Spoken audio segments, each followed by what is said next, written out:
సమ్మక్క సారక్క జాతర భారతదేశంలోని గిరిజనులను నిర్వహించే అతిపెద్ద జాతరగా ప్రసిద్ధికెక్కింది. సమ్మక్క సారక్కలను అందరూ అక్క చెల్లెళ్ళు అని అనుకుంటారు, కానీ వాళ్ళు తల్లి కూతుర్లు అని ఎంతమందికి తెలుసు?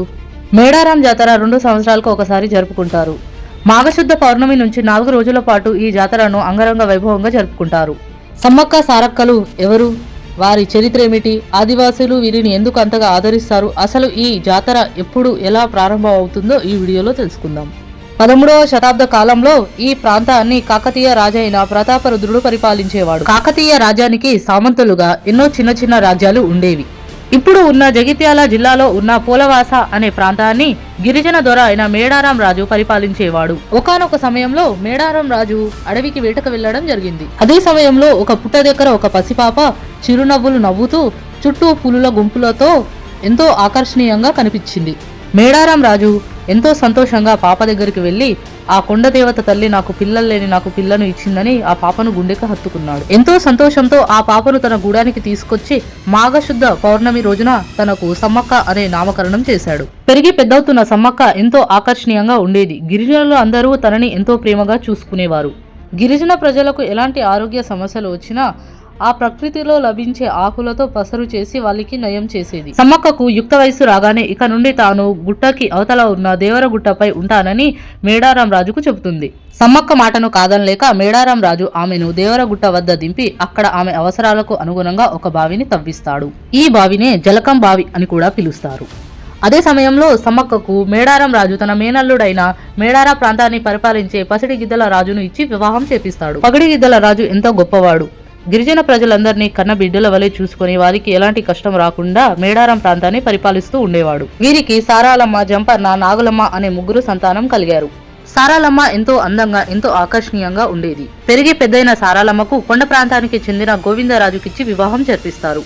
అంతా సాఫీగా సాగుతున్న సమయంలో ఒక్కసారిగా మేడారం ప్రాంతంలో భయంకరమైన కరువు ఏర్పడుతుంది. తాగడానికి మరియు పంటలు పండించడానికి నీళ్లు లేక ప్రజలు తీవ్రంగా ఇబ్బంది పడ్డారు. దీనితో మేడారం రాజు కాకతీయ రాజులకు పన్ను చెల్లించలేకపోయాడు. అదే సమయంలో రాజ విస్తరణ కోసం ప్రతాపరుద్రుడు తన సైన్యంతో పోలవాసిపై దండెత్తాడు. కాకతీయ సైన్యం ధాటికి తట్టుకోలేకపోయిన మేడారం రాజు పారిపోయి తన అల్లుడి దగ్గర ఆశ్రయం పొందాడు. ఒకవైపు తమకు పన్ను చెల్లించకపోవడం, మరోవైపు మేడారం రాజుకు ఆశ్రయం కల్పించడం మరియు గిరిజన ప్రజలు కాకతీయ రాజులకు వ్యతిరేకంగా విప్లవాలు ఏర్పరచడం, దానివల్ల కాకతీయ రాజైన ప్రతాపరుద్రుడు కోపంతో ఊగిపోయాడు. ఎలాగైనా మేడారం రాజ్యాన్ని ఆక్రమించాలని తన సైన్యాన్ని వెంటపెట్టుకుని మాఘశుద్ధ పౌర్ణమి రోజున మేడారంపై దండెత్తాడు. సమ్మక్క, మేడారం రాజు, సారాలమ్మ, గోవిందరాజు, జంపన్న గిరిజన తెగలతో సమావేశం ఏర్పరచుకొని యుద్ధానికి సిద్ధమయ్యారు. అందరూ కలిసి తమ దగ్గర ఉన్న సాంప్రదాయ ఆయుధాలతో యుద్ధం చేశారు.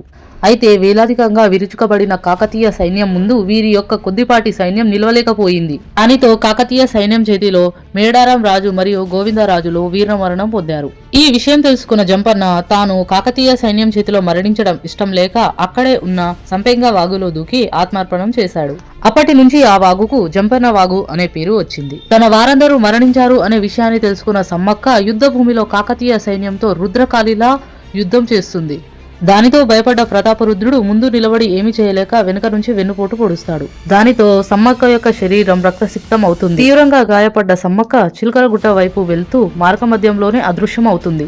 సమ్మక్కను వెతుక్కుంటూ వచ్చిన గిరిజన ప్రజలకి నెమలినార చెట్టు కింద ఉన్నటువంటి పుట్ట దగ్గర పసుపు కుంకుమ గల భరణి ఒకటి కనిపిస్తుంది. ఆ దృశ్యాన్ని చూసిన గిరిజన ప్రజలు సాక్షాత్తు అమ్మవారే అక్కడ వెలిశారు అని సమ్మక్క సారక్కలను పూజిస్తారు. ఇలాంటి మోర్ వీడియోస్ కోసం మా ఛానల్ని సబ్స్క్రైబ్ చేసుకోండి. లైక్ చేయడం మాత్రం మర్చిపోకండి.